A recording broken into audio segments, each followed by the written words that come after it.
Recently, I've started going to church every Sunday.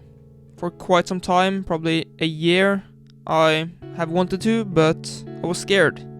Scared to go alone, scared to not fit in, scared to get my beliefs tested or exposed. Out of the blue, a friend texted me and asked if I wanted to go with him. That was 2 months ago. I haven't missed a Sunday service since. What I quickly observed was that there's all types of churchgoers. The priest confirmed this by stating that this is a place for imperfect people, which includes himself. That was all I needed. Now I show up in a nice, clean outfit, feeling welcomed and ready to learn. The first time I went, the priest opened with a question. What is your need? If you really think about it, what's your deepest need? I did not know. I couldn't for the life of me manage to define my soul need. That frightened me. For the rest of the service I was not fully present. My mind was racing, trying to find an answer. What is my need? What do I need? Purpose. I need purpose in my life. You need purpose. August, what does that even mean? That's so broad and generic. I know, but a deep question doesn't usually have a simple, straightforward answer. Okay, so purpose. Why? Well, without it, we end up walking aimlessly through life. That's a recipe for depression. From experience, having goals to work towards and responsibilities to take care of is when I feel most fulfilled. However, I'm still very much searching for my purpose in life. Why God put me on this earth. Maybe it's these videos, maybe it's a future job, maybe it's raising kids one day. When I find it, I believe I will know I have found it. He'll give me a sign. So, what's your purpose? What is the center of your being? Why are you here?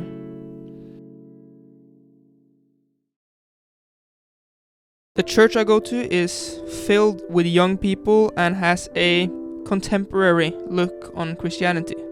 A couple times a year they do themed Sunday services. The first one of these I attended was a Harry Potter one.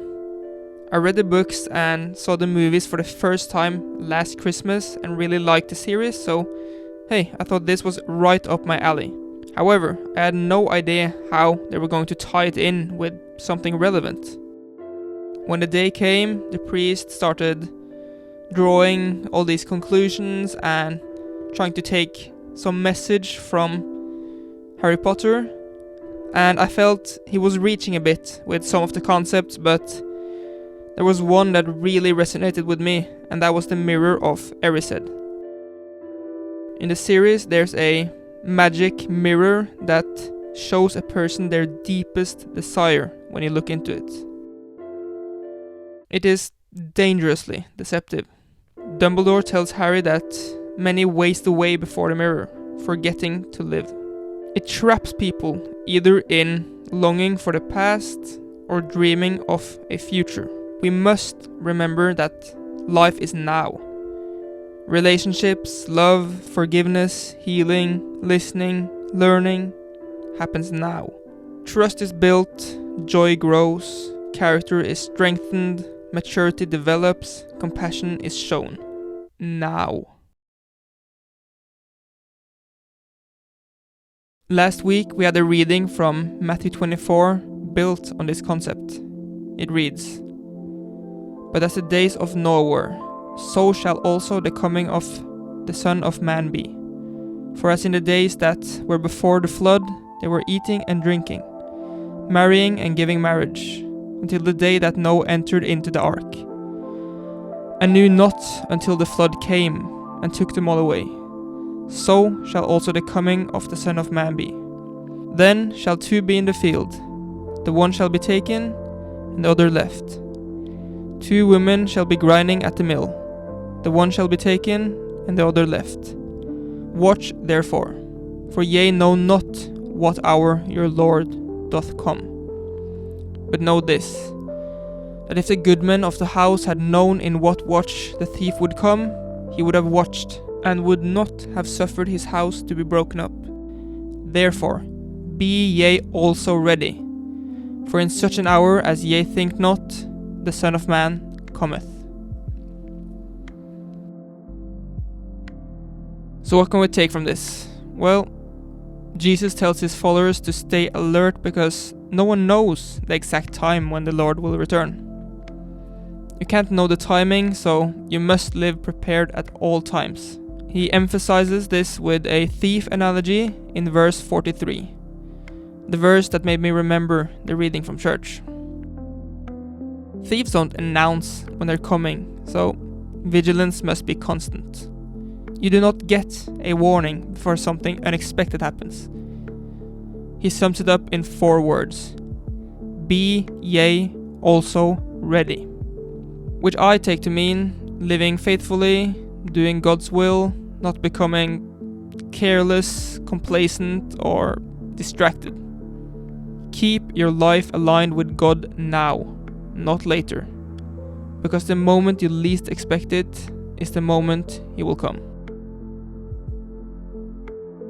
I believe that even if you don't believe or believe in something else, you can take something useful from these Bible verses.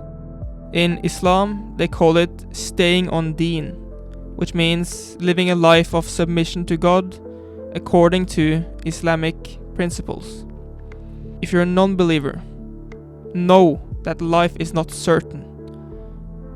We do not know how much time we have. Things can change suddenly. Be present and memento mori. Remember, you must die. Let me read you a quote from a book about the philosopher Epicurus, who figured this out some 2,000 years ago. It's called The Fourfold Remedy by John Sellers, and it reads, "We are born once. We cannot be born a second time, and throughout eternity we shall of necessity no longer exist. You have no power over tomorrow, and yet you put off your pleasure.